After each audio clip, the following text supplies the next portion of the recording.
মাই god, একদম অন্য রকমের একটা সুন্দর শাড়ি। পুরোটা শাড়ির ভিতরে দেখেন খুব সুন্দর করে কিন্তু কাজ করা আছে।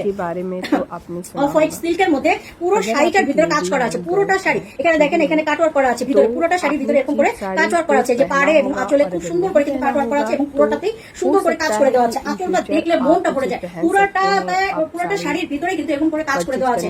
আর আঁচল এবং এই যে ভিতরের অংশটা পুরোটা শাড়ির ভিতরে পেয়ে যাচ্ছেন এরকম কাজ করা, অসম্ভব সুন্দর। এগুলি 4 থেকে 4,500 টাকার নিচে কোনো শাড়ি এই শাড়িটা হবে না। 4 থেকে 4,500 টাকার শাড়িটা আজকে কততে পাবেন বলেন, কততে পাবেন? মাত্র হচ্ছে 550 টাকা। মানে ইয়ে হইলে কিন্তু কলার হইলে কিন্তু পেয়ে যাবেন এই শাড়িটা 500 টাকায়। দেখেন পুরোটা শাড়ির ভিতরে কিন্তু আপনারা কাজ পেয়ে যাচ্ছে, নিচের পুরো পাটটাতে সুন্দর করে কিন্তু কাজ আছে এবং কাটওয়ার্ক করা আছে। কাটওয়ার্ক করা আছে 12.5 হাতের একটা শাড়ি, মানে ছোট হওয়ার কোনো রকম পসিবিলিটি নাই। দেখেন পুরোটা শাড়ির ভিতরে কিন্তু এরকম কাটওয়ার্ক করা আছে। হ্যাঁ, এই শাড়িটা যার ভালো লাগবে একদম এক মুহূর্ত দেরি না করে নিয়ে ফেলবেন। প্রত্যেকটা শাড়ি একদম আনকমন এবং হচ্ছে অনেক বেশি সুন্দর শাড়ি। হ্যাঁ, তো এই শাড়িগুলি 3,000 থেকে 4,000 টাকা দামে শাড়িগুলো পেয়ে যাচ্ছেন আজকে 550 টাকা। তো আজকের মতো এই পর্যন্ত শেষ, দেখা হবে পরবর্তী ভিডিওতে। ততক্ষণ পর্যন্ত আল্লাহ হাফেজ।